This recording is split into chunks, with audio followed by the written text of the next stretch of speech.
ম্যানমাৰৰ পাটকাই পৰ্বত অতিক্ৰম কৰি আহি স্বৰ্গদেউ চুকাফাই নানা জাতি জনজাতিক একতাৰ দোলেৰে বান্ধি থৈ যোৱা বৰ অসমৰ সম্প্ৰীতিৰ এনাজৰীডাল অধিক কটকটীয়া কৰিবৰ বাবে কোলাজানত আঞ্চলিক সমিতি গঠন কৰা হয়।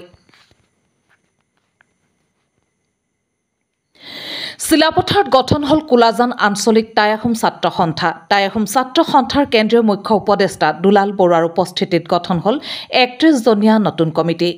শনিবাৰে কোলামোৱা আহোম গাঁৱৰ নামঘৰৰ প্ৰাংগণত অনুষ্ঠিত হোৱা এক সভাত টাই আহোম ছাত্ৰ সন্থা কোলাজান আঞ্চলিক কমিটি গঠন কৰা হয়। কৰুণা গগৈক সভাপতি আৰু যুটীয়া সম্পাদক হিচাপে পিংকু গগৈ আৰু বিপ্লৱ চাংমাইক দায়িত্বভাৰ অৰ্পণ কৰা হয় আৰু সভাৰ সিদ্ধান্ত মৰ্মে জিন্তু গগৈক জিলা কাৰ্যনিৰ্বাহক হিচাপে মনোনীত কৰা হয়।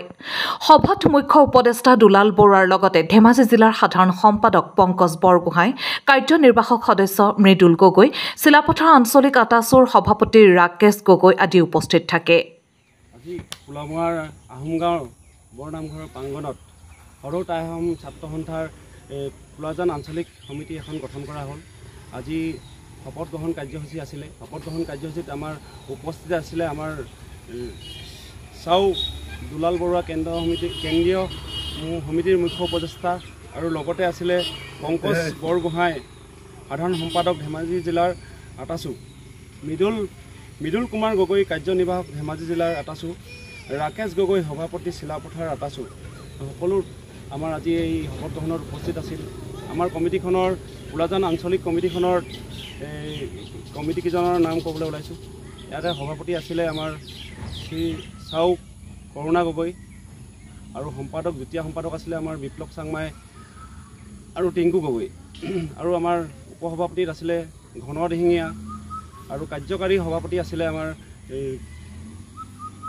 ৰঞ্জিত দিহিঙীয়া, তাৰপিছত আমাৰ লগতে আছিলে কনক গগৈ।